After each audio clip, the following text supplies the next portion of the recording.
मित्रांनो, पुन्हा शिवाजीराजे भोसले हा मूवी मी थिएटरमध्ये नुकताच पाहून आलोय। 2009 मध्ये मी शिवाजीराजे भोसले बोलतोय ह्या मूवीने पूर्ण चित्रपट सृष्टी हलवली होती आणि अख्ख्या महाराष्ट्रात गाजावाजा झाला होता। तब्बल 16 वर्षांनंतर या मूवीचं सिक्वेल रिलीज झालाय।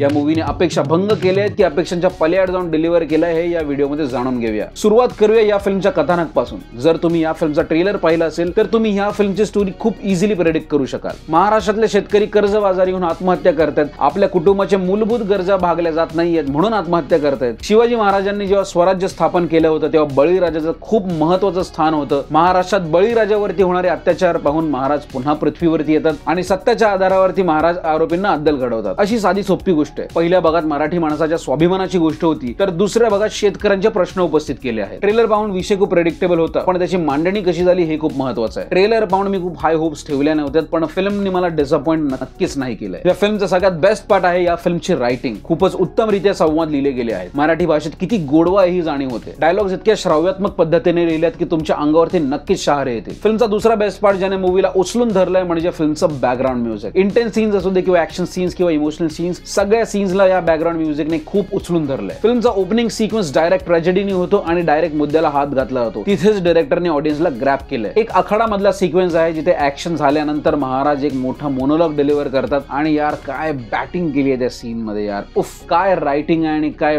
परफॉर्मन्स आहे। इनफॅक्ट जिथे महाराजांचा मोनोलॉग आहे खूपच उत्तम लिखाण आणि उत्तम सादरीकरण तुम्हाला बघायला मिळेल। रिसेंट मुद्दे सुद्धा मांडले गेले जिथे परप्रांतीय आपल्याच मराठी माणसांना राहायला जागा देत नाही। छान विषय मांडलाय की मराठी माणसं खूप सहनशील आहे, पण त्यांच्या सहनशीलतेचा अंत पाहू नका, नाहीतर तुम्हाला चांगलीच चपराक दिली जाईल। 105 हुतात्म्यांनी संयुक्त महाराष्ट्रासाठी आपल्या प्राणाचे बलिदान दिले, ह्यावर सुद्धा चर्चा होते। डायरेक्टर आणि रायटरची पुरेपूर तळमळ दिसून येते। महाराष्ट्रात काहीतरी पॉझिटिव्ह झालं पाहिजे आणि सिनेमाच्या स्वरूपात लोकांना एक चांगला संदेश देण्यासोबत त्यांची करमणुकी झाली पाहिजे, ह्या गोष्टीचं चांगलं भान राखलं गेलंय। परफॉर्मन्सेस बद्दल डिस्कस करूया। टू बी व्हेरी ऑनेस्ट, सगळेच कसलेले कलावंत आहेत ज्यांनी रंगभूमी गाजवलेली आहे आणि ज्यांच्या नाटक नसानसामध्ये भिनलेले असे सगळे ऍक्टर्स आपल्याला या फिल्म मध्ये बघायला मिळतील। लीड मध्ये सिद्धार्थ बोडके ज्यांनी महाराजांची भूमिका केली आहे आणि मला असं वाटतं की मराठी चित्रपट सृष्टीला एक नवीन उभरता सितारा मिळाला। इतक्या उत्तमरित्या त्यांनी त्यांचं कॅरेक्टरायझेशन केलं आणि खूपच जबरदस्त परफॉर्म केलंय। नेगेटिव्ह शेड मध्ये तुम्हाला दिसतील विक्रम गायकवाड ज्यांनी पोपटराव ही भूमिका साकारली आहे आणि वन साइड बॅटिंग केली। इतकं सुंदर बॅरिंग आणि इतकं सुंदर स्क्रीन प्रेझेन्स आहे, त्यांचे मॅनरिझम, चालणं, त्यांचं बोलणं खूपच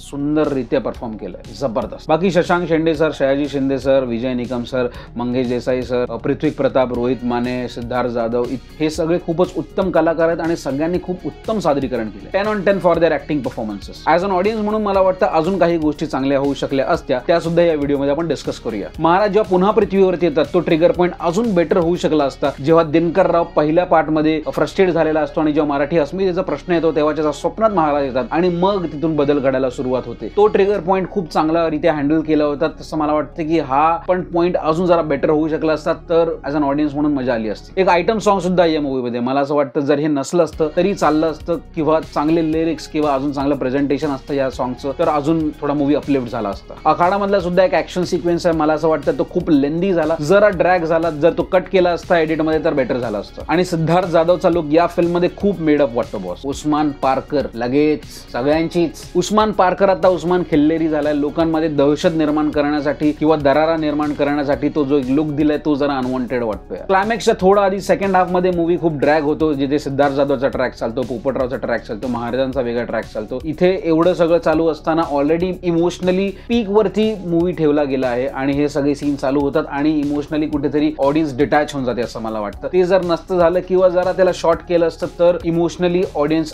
अजून जास्त इन्व्हॉल्व्ह होऊ शकली असते। ओव्हरऑल मूवीचा एक्सपिरियन्स कुठेच कमी पडत नाही। It's totally worth your money, it's totally worth your time. Please go and watch in your theatres. आणि मित्रांनो, खूपच मेहनतीने मी हा व्हिडिओ बनवला आहे, त्यामुळे व्हिडिओला लाईक करायला विसरू नका, शेअर करा हा व्हिडिओ आणि कमेंट्स मध्ये सांगा तुम्हाला व्हिडिओ कसा वाटला। आणि जर तुम्ही चॅनलवरती नवीन असेल तर चॅनलला फॉलो किंवा सबस्क्राईब करायला विसरू नका। भेटूया पुढच्या रिव्ह्यू मध्ये। जय हिंद, जय महाराष्ट्र, जय शिवराय।